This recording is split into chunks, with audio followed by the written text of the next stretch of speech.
The Word of God is alive and powerful, sharper than any two-edged sword, piercing even to the dividing asunder of the soul and spirit, and of the joints and the marrow, and is a critic of the thoughts and intents of the heart. All Scripture is God-breathed, and is profitable for doctrine, for reproof, for correction, for instruction in righteousness, that the man of God might be mature, thoroughly furnished unto all good works. Study to show thyself approved unto God, a workman that needeth not to be ashamed, rightly dividing the word of truth. 1 Corinthians 15, 3-4. Christ died for our sins according to the Scriptures, and that he was buried, and that he arose again the third day according to the Scriptures, that whosoever believeth in him should not perish, but have eternal life.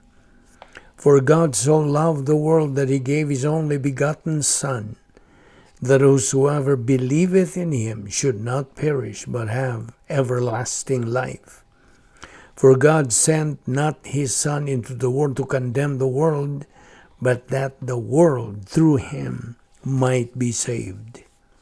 He that believeth on him is not condemned, but he that believeth not is condemned already, because he has not believed in the name of the only begotten Son of God.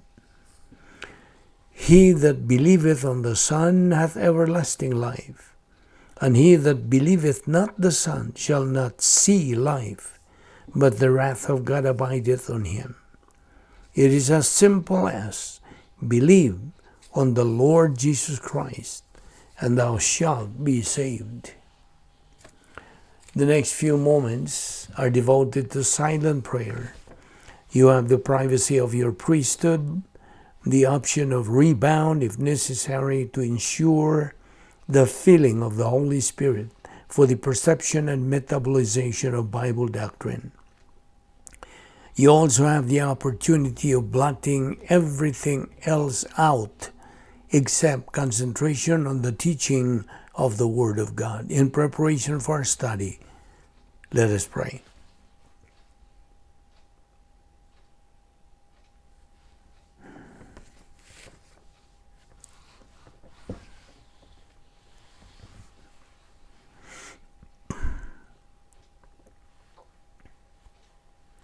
Most gracious Heavenly Father, we thank Thee for the privilege of being sustained logistically in this, the devil's world, and for the privilege and the opportunity of fulfilling the most exciting and unusual plan of all human history. We are grateful, Father, that we live in the church age and in no other dispensation, where we have been given so much and where the significance of the ordinary believer is beyond measure. We now pray that God, the Holy Spirit, will challenge us regarding the things that we know, for we ask it in Christ's name. Amen. Welcome everyone to our daily Bible study. And today we are going to take up this discussion, or the doctrine which asks you the question, are you saved? That is the title of our study. Are you saved? First of all, what is meant by salvation? So many people don't understand what salvation means. Okay? The answer is, it is a rescue, a deliverance from destruction, a bailout. Who or what is to be saved? Rescued, delivered from, or to be bailed out from? In general, all members of the human race. For what reason? For the reason that all members of the entire human race had inherited our first parents' original sin, the very sin they committed against the perfect justice of God, which happened in the Garden of Eden. They disobeyed God's prohibition not to eat the forbidden fruit of the tree of the knowledge of good and evil, which tree was in the midst of the Garden of Eden. Genesis 2:17. That very moment they disobeyed God's prohibition, they consequently fell. Thus, their progeny likewise fell. That's the reason why all members of the human race need deliverance from their deplorable state, which is condemnation to eternal judgment as a consequence of the formula that's being established by the perfect justice of God. To wit, Adam's original sin plus the old sin nature equals spiritual death. However, by the grace of God, He offered a perfect means to solve the problem of separation from God by sending His Son to this world to save mankind.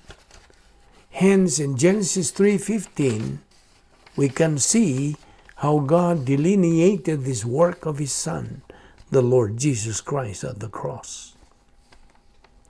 That was the first announcement or pronouncement of the true gospel. Any member of the human race can appropriate to it as God's perfect means of salvation, and that is grace in action. Now, there are three things the unbeliever, every person alive in this world, has to have to be saved. Number one, he must have a knowledge of the gospel. Romans 10:14 says, "How shall he believe of whom they have not heard? And how shall he hear without a communicator?" Number two, he has to have the desire to have eternal life, meaning positive volition. Acts 2:38 says, "Then Peter said to them, and let every one of you be baptized in the name of Jesus Christ for the remission of sins, and you shall receive the gift of the Holy Spirit." Number three, activated faith. Acts 16:31 says, "Believe on the Lord Jesus Christ, and thou shalt be saved." When the gospel is preached, it has power. The power is not in the evangelist or preacher, or because of the persuasive eloquence of his message, but rather that God was pleased through the foolishness of what was preached to save those who believe. 1 Corinthians 1:21. The plan of redemption unfolded as Almighty God sent His Son to earth on a mission to die, to give His life as a ransom for many. Mark 10:45.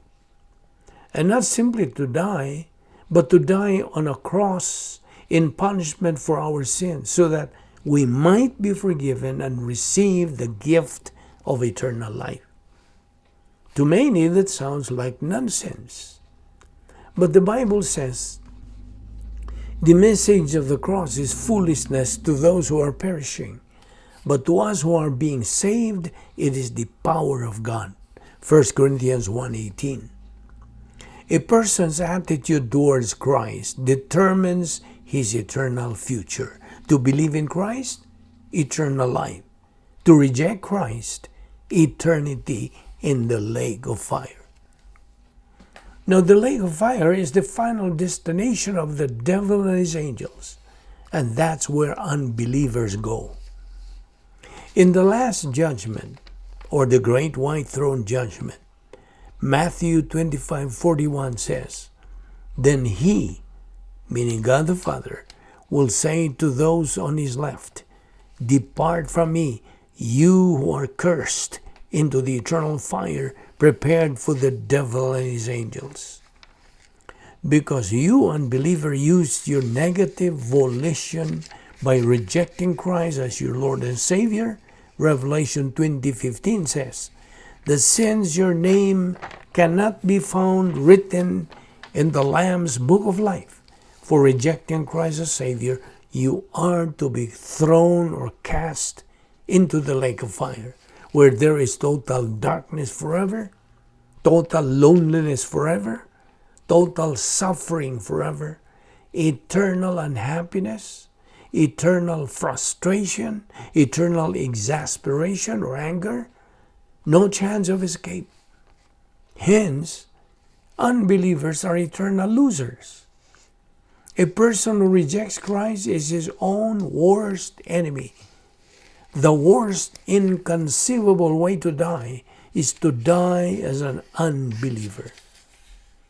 You see, Christ on the cross cried out, "Tetelestai," it is finished. What was finished? The salvation work when he died at the cross. There is redemption. That's God's decision.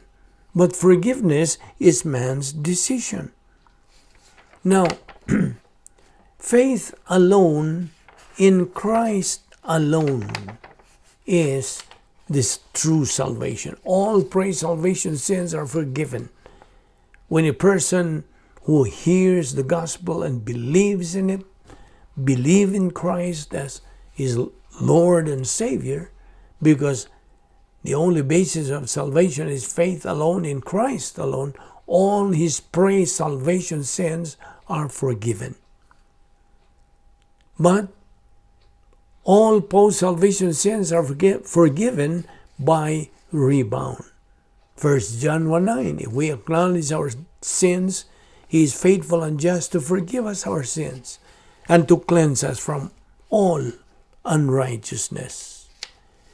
Now, the believer's post-salvation sins were poured on the cross where Christ died. All sins, unbeliever sins, all sins were imputed and judged. The believer's pre-salvation sins were poured. The believer's pre-salvation sins were forgiven at regeneration. And the believer's post-salvation sins are forgiven at rebound. Now note this, without regeneration, the unbeliever's sins are never forgiven. Now there are 4 major reasons why people accept salvation. Number 1, the unbeliever's fear of death. Number 2, the desire for the forgiveness and cleansing of their sins. Number 3, looking for meaning, purpose, and definition of life. And number 4, they are afraid of being left out. All unbelievers are lonely. Now may I ask, what is evangelism? Well, evangelism is a proclamation of the gospel. It is the communication of the good news of salvation. Evangelism is derived from the Greek word evangelizo. Who is the preacher? The answer is every believer. The Greek word for preaching is keruso. In 1 Corinthians 9:16, God's word says, "Woe is me if I do not preach the gospel." Every believer is indebted to every unbeliever. Remember the 3 attitudes of Romans 1:14-16? Number 1, I am a debtor. That's in verse 14. Number 2, I am ready, prepared. Verse 15. And number 3, I am not ashamed. That's in verse 16. Let us pray. We thank you, Heavenly Father, for that so great salvation which you have freely provided for us through your uniquely born Son, the Lord Jesus Christ. Although we do not deserve your love because of our sinfulness and unfaithfulness to you, you have ever been faithful and always will be to your word. We thank you, Father, for your wonderful protocol plan for each one of us, members of your royal family, which you have taught us in your word, a plan which is the best and the highest. All this we ask In the name of our wonderful Lord Jesus Christ, our only Savior. Amen.